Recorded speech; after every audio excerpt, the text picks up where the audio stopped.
Kumusta mga idol? Ngayong araw ay meron tayo ditong Smash 115. So bigla na lang daw tong namatay, sabi ng may-ari. So i-troubleshoot natin, buksan natin tong fairings niya. So ito na mga idol, nabaklas na natin yung fairings niya. Troubleshoot natin kung anong problema. So check natin yung kuryente muna. So bali ito palang Smash 115 na to ay yan, titingnan natin sa susian. Yan. So ito ay battery operated. Ayan, oh. So ibig sabihin DCCDI ang gamit nito. So ang nagsusupply sa kanya is battery o yung kuryente galing ng stator papuntang regulator at saka papuntang battery. Yan.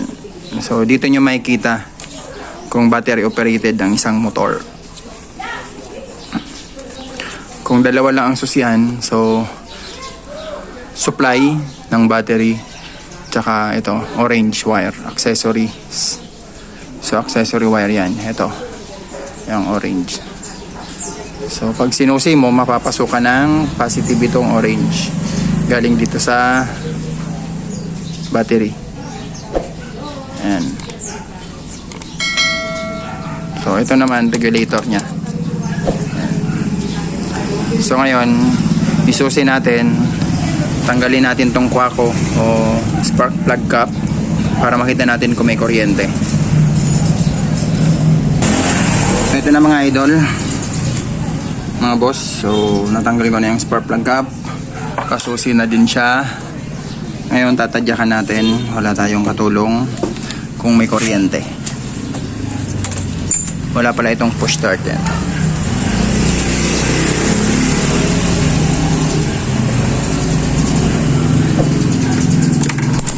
So, malakas naman ang kuryente niya. Ayan. So, namamatay siya.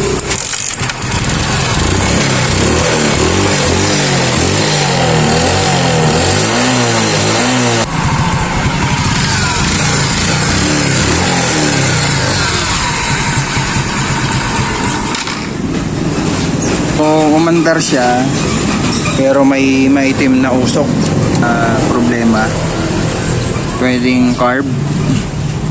So itutono natin, pero tingnan natin itong air filter nya, baka masyado nang madumi kasi umandar naman siya. Yun nga lang, may usok at saka parang palyado, yun nga. So, carb tayo. Tingnan natin yung mga hoses ito. Yan, pwede rin kasi yan. Lalo na sa mga Smash na merong ganito, vacuum. Tingnan natin. So, buksan natin, tanggalin natin to. Ito, fuel cap nya. Tingnan natin din yan kung goods pa. So, sa pag-check nito kung goods pa pala, ito kasi ay magbibigay lang ng gasolina.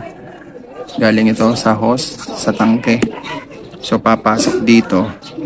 Pag nagsipa tayo nito, itong kick starter nya, kita nyo to, hose. So magba-vacuum siya. Ihigop siya ng gasolina. Saka lang siya magbibigay. Dito naman sa hose nito, ang papunta dito sa carb. Itong hose, ito, hose na to, ito yung naghihigop ng gasolina. So galing ng tangke, itong hose na to, pasok dito.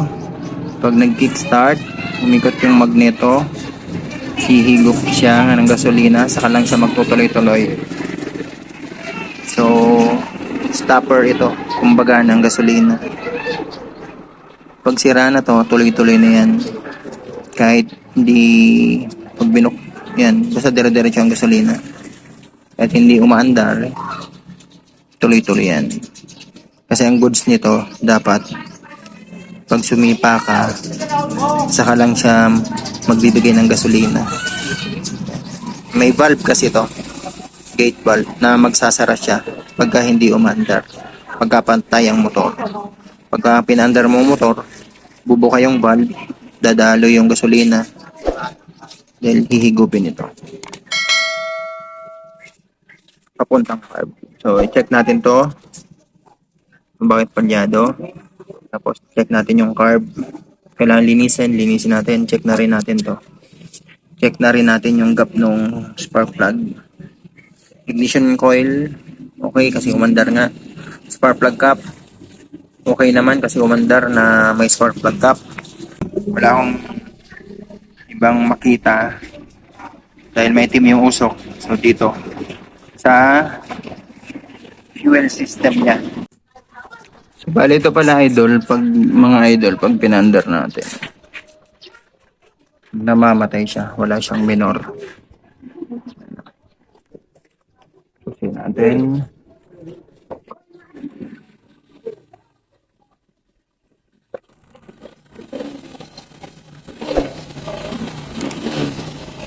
tinitawan ko ang throttle.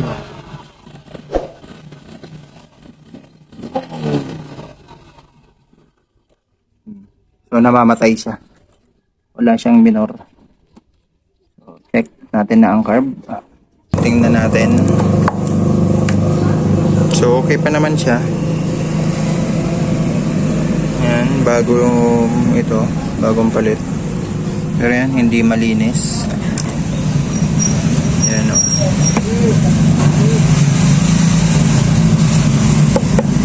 So linisin natin. Baka gumanda na yung takbo. Pati ito. Yan. So in-inspect ko na din itong hose nya. Okay naman, wala namang cracks. Ito lang nakabend. So palitan natin ng medyo mahaba.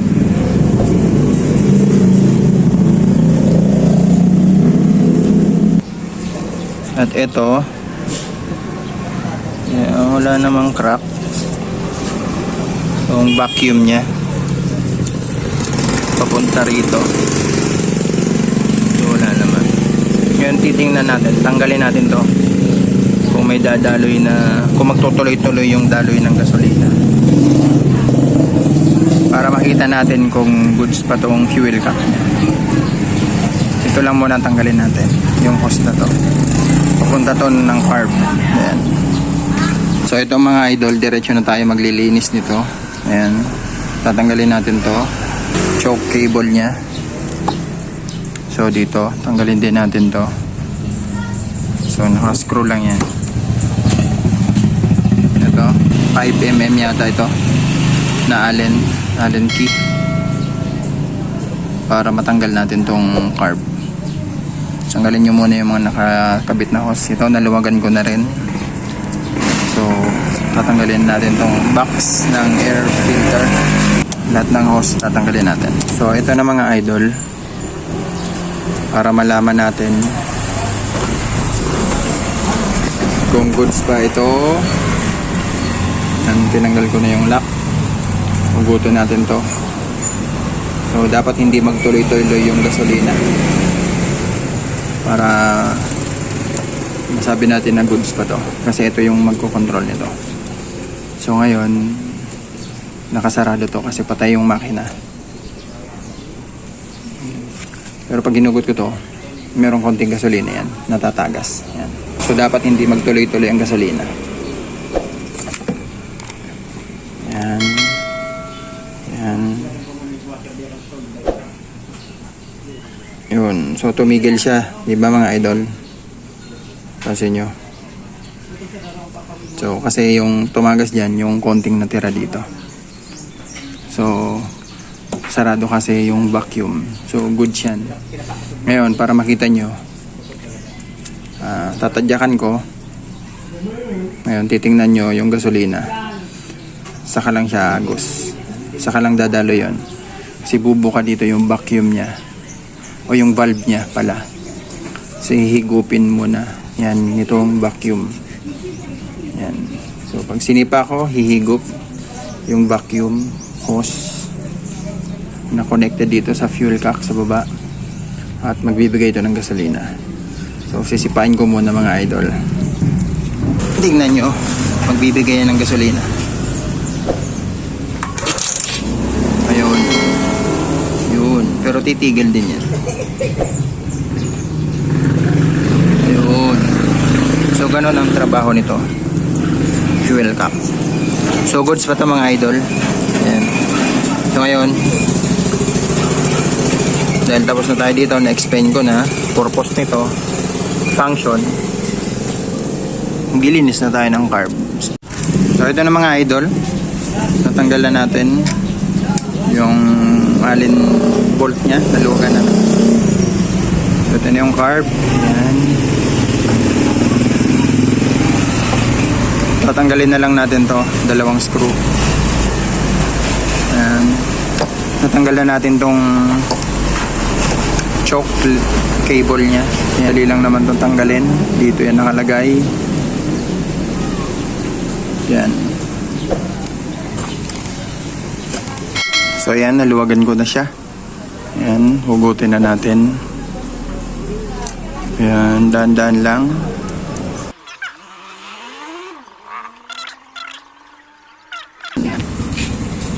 So ito na yung carb. Yan. Oops. Ngayon tanggalan natin yung screw sa ilalim. Yan.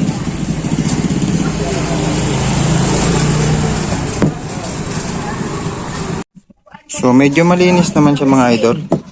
Nung tinanggal ko yung 4 na screw sa ilalim, ito may nalaglag o may sumama. Mukhang may tubig yung gasolina niya.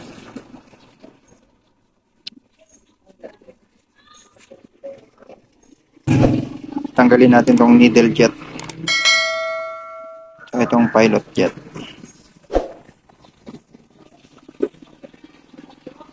At bugahan natin yan para malinis. So ito yung kanyang needle jet. Yan ang lock niya sa ibabaw. Ganyan. Ito naman yung pilot jet. Tatanggalin natin yan, tapos bubugan natin. So, ganun lang naman maglinis. So, okay na, inassemble ko na siya. Nalinisan ko na. Hindi naman siya ganun kadumi. Babalik na natin tong cover para mapandar na natin. So, madali lang naman maglinis nitong carb. So, yun lang ang paglilinis. So, dito sa pagbalik nito, hindi naman kayo magkakamali kasi may guide yan. Sundan nyo lang yung shape. Ito mga idol, yung itsura ng spark plug nya. So, masyadong maitim. So, overfeed dito sa gas. So, ito tono natin itong carb. So, dito lang tayo niyan magpipihit. Ayan.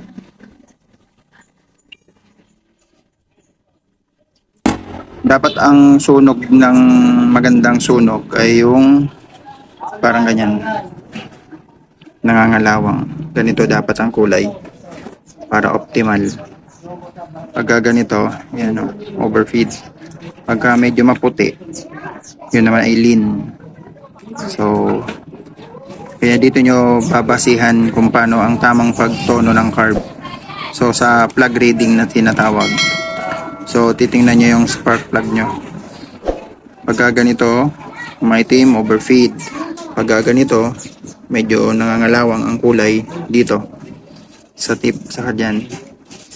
So, optimal yon. Pagka medyo maputi, lean. So, madalas overheat yon. So, yun lang. Ganun ang pag-check kung okay ang carb. So, magtutono na tayo. So, ang gagawin natin, sasarado muna natin to. Sasagad natin yan. Paigpit pa kanan. Yan o. Sagad na pala to. Yan o, sagad na sagad siya. Yan. Yan, tuwag. Sara. Ito, nakasara na. So, ito naman yung sa hangin niya. Air mixture. So, luluwagan natin to. Ano mga idol? Ayun, tingnan natin. Ayan. So, naka 1.8 lang siya.